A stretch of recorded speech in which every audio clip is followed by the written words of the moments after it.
Welcome to the journey of IIT Roorkee. तो भैया मुंबई में बज रहे थे सुबह के 6 और हम बोले चले हम अब स्टेशन की और मम्मी हमारे लिए खाना बना रही थी। हम बोले मम्मी इतना एफर्ट मत लो, बट प्यारी मम्मी ने मेरे लिए खाना बनाया। सुबह सुबह गरम गरम पूरी, आलू का भुजिया, दही, बूंदिया, पेड़ा, आय हाय मजा आ गया। खाते खाते हम सोचे हम स्मॉल टाउनर्स बाहर निकल जाते हैं, पर क्या हम अपने पेरेंट्स और स्मॉल टाउन को कभी पे बैक कर पाएंगे? एनीवे, हम एक बैग पैक करके और मम्मी के साथ चाय पे चीयर्स करके निकलने को हो गए थे रेडी। नहा धो के हम पूजा के माइंड को कंडीशन की भैया बाहर निकलना पड़ेगा, ट्रेन पकड़ना पड़ेगा। तो मम्मी को बाय बोलकर लिफ्ट में गए और ग्राउंड फ्लोर के लिए बटन दबा दिया 0 का।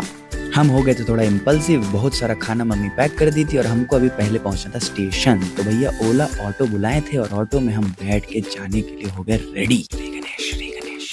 अच्छा, वैसे तो हम मिडिल क्लास है, पर मुंबई में हमारा घर जो है एकदम स्ट्रेटेजिक लोकेशन पे। बोर्ड पे देखिएगा, एक तरफ है बांद्रा कुर्ला कॉम्प्लेक्स, बीकेसी और एयरपोर्ट, दूसरी तरफ लोकमान्य तिलक टर्मिनस का प्लेटफॉर्म। बिल्कुल 20 मिनट की दूरी पे दोनों चीज। फाइनली 1 नंबर प्लेटफॉर्म पे ही मेरे को मिल गई ट्रेन। हम खुश की सीढ़ी तो चढ़ना ही नहीं पड़ेगा। एनीवे, देखिए मेरा जो बॉगी था मेरी पर्सनैलिटी की तरफ बिल्कुल A1 था। अंदर जाके अब मुझे चेक करना था क्लीनलीनेस कैसा है। 2 AC था। सुबह सुबह एकदम ट्रेन खाली, बहुत अच्छा लग रहा था। कोई किटकिट बच्चा नहीं रो रहा है, किसी का मूड़ी चाट नहीं गिर रहा है। ये मेरी आइकिया की बैग मैंने सेट की और हम निकल गए वॉशरूम चेक करने। क्यों वॉशरूम? क्योंकि ओवरनाइट जर्नी था। देखिए वैसे तो एयरपोर्ट जाकर के फ्लाइट ले सकते थे, लेकिन वेट पहले चेक कर लेते हैं। इंडियन है वो दिक्कत है, बट जेट है ठीक है, साफ था। तो एयरपोर्ट से मैं दिल्ली जाता, हरिद्वार देहरादून जाता, फिर वहां से कैब लेकर के मुझे जाना पड़ता है रुड़की। तो मैं वो एफर्ट लेने की जगह सोचा कि मैं डायरेक्ट सीधे रुड़की उतरूं मुंबई से। वैसे भी विक्रमशिला एक्सप्रेस में बचपन से ट्रेनिंग है 24-24 घंटे बैठने की। मम्मी को मैसेज कर दिया कि बैठ गए। कौवा को देखते देखते सोचने लगे कि देखो ना, मायागंज भागलपुर से निकला लड़का दिल्ली, नोएडा, फिलीपींस, बांग्लादेश के बाद आ जाए रुड़की में ही पड़ा। Thank you universe. हम पढ़ाई चरित्र और राष्ट्र निर्माण के लिए करते हैं, समाज के डर के लिए नहीं। इसमें बहुत सारे प्रोज भी हैं, बहुत सारे कॉन्स भी हैं। खैर, मम्मी खाना दी थी, खाएं, बहुत अच्छा लगा, नॉस्टैल्जिक हो गए, फिर सो गए। फाइनली सुबह में मुझे दिखता है रुड़की, ठंडी ठंडी वादियां, ठंडी ठंडी हवा।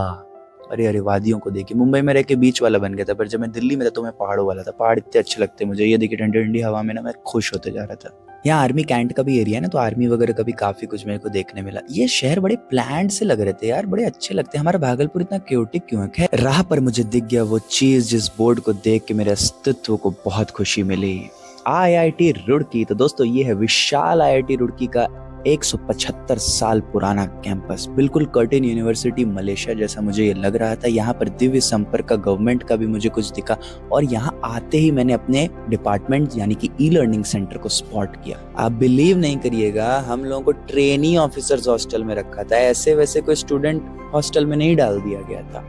क्या मुझे फीलिंग आ रही थी, कैंपस घुसते ही अपने बारे में इतना अच्छा लग रहा था। जो भी मेहनत करके जैसे तैसे भी करके जहां तक पहुंचे। अब देखिए, लिफ्ट से हमें एक बंदा एस्कॉर्ट करके मेरे रूम तक ले जा रहा था। ये मुझे इंस्टीट्यूट के अंदर ये सर्विस मिल रही है। आय हाय हाय, देखिए रूम, आइए आइए यार, इतना प्यारा बड़ा room. This is IIT Roorkee. I am here to study in this room. उफ, MUN के दिन मुझे याद आ गया। बाकियों को तो मुझे पता नहीं, लेकिन मैं इंडिया के काफी इंस्टीट्यूट्स, एजुकेटर्स से जुड़ा हूँ नेचुरली, पता नहीं क्यों। एनीवे, वॉशरूम तो साफ लग रहा है, ठीक ही है, चला लेंगे, बट जो रूम है बड़ी अच्छी है। अरे बालकनी भी है ब्रो। तो हम पहुंचे बालकनी देखने। एकदम एकांत में, शांति में, वादियों का नजारा देखते मेरे अंदर का योगा इंस्टिंक्ट एकदम जाग गया। दोपहर का 12 बज रहा था। रात भर ट्रेन में मेरी पीठ अकड़ गई थी, तो हम सोचे अपने स्पाइन को डिकम्प्रेस करने के लिए पर्वत आसन कर लेते हैं और उसके बाद थोड़ा सा भुजंग आसन कर लेते हैं। Then I did what, bow pose, धनुरासन, धनुर के तरह एकदम शेप बना लिए थे। फिर हम सोचे कि पश्चिमोत्तानासन भी कर लेते हैं यार, बट हैमस्ट्रिंग स्ट्रेच नहीं थे, जीन्स में हो नहीं पाया। तो दोस्तों, ये था सफर मायागंज भागलपुर के आशुतोष कपूर का फाइनली IIT रुड़की में पढ़ने का। यहाँ तक तो मैं आ गया, लेकिन अंदर कौन कौन लोग मिले, देश भर के कितने इंडस्ट्री प्रोफेशनल्स जो डिजिटल मार्केटिंग में काम कर रहे हैं, उनसे कैसे मुलाकात हुई, और कैंपस की पढ़ाई कैसी थी, खाना कैसा था, जानते हैं अगले व्लॉग में। तो जुड़े रहिए इस चैनल से। सच बता रहे हैं, इतना मस्ती किए हम लोग और इतना कुछ सीखने को मिला है मार्केट के बारे में, डिजिटल मार्केटिंग के बारे में। अगले एपिसोड में मजा आ जाएगा आप लोग को।